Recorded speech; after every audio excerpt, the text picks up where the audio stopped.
જો તમારી રાશિ પણ મીન છે તો તમારે આટલી રાશિના જાતકોથી સાવધાન રહેવું જોઈએ અને આટલી રાશિના જાતકો સાથે વ્યવહાર કરવો જોઈએ। જય શ્રી કૃષ્ણ। મીન રાશિના જાતકો, તમે નવી મિત્રતા કે બિઝનેસ પાર્ટનરશિપ કરતા પહેલા આ વિડીયો ખાસ જોજો। તમારી ઇમોશનલ સાઇડનો કોઈ દુરુપયોગ ન કરે તેનું ધ્યાન રાખજો। સૌથી પહેલા જાણો કે કોનાથી દૂર રહેવાનું છે। બિઝનેસ કે કોઈ મોટી ઇન્વેસ્ટમેન્ટ પાર્ટનરશિપ હોય તો તમારે આ બે રાશિઓથી દૂર રહેવાનું છે। રાશિઓને જાણતા પહેલા કોમેન્ટમાં જય શ્રી કૃષ્ણ લખીએ। એ રાશિ છે સિંહ રાશિ અને તુલા રાશિ। આ લોકોથી તમારે સાવધાન રહેવું જોઈએ। આ રાશિઓ સાથે પાર્ટનરશિપ છે એ લાંબી ચલાવવામાં મુશ્કેલી પડી શકે છે। તો પછી તમારા માટે લકી અને બેસ્ટ પાર્ટનર કોણ છે, જેમના પર તમે ભરોસો મૂકી શકો છો? એ રાશિઓ છે કર્ક રાશિ અને વૃશ્ચિક રાશિ।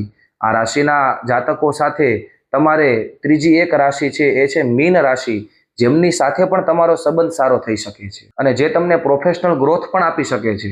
પણ એક મિનિટ ઊભા રહો, બાકીની રાશિઓનું પણ રહસ્ય છે, જેમની અંદર મેષ, વૃષભ, મિથુન, કન્યા, ધન, મકર અને કુંભ, આ બધી રાશિઓ છેલ્લે આવે છે, કારણ કે તેમની સાથે તમારો જે સંબંધ છે ન્યુટ્રલ રહેશે, જે તમારી પર્સનલ કુંડળી ઉપર આધાર રાખે છે।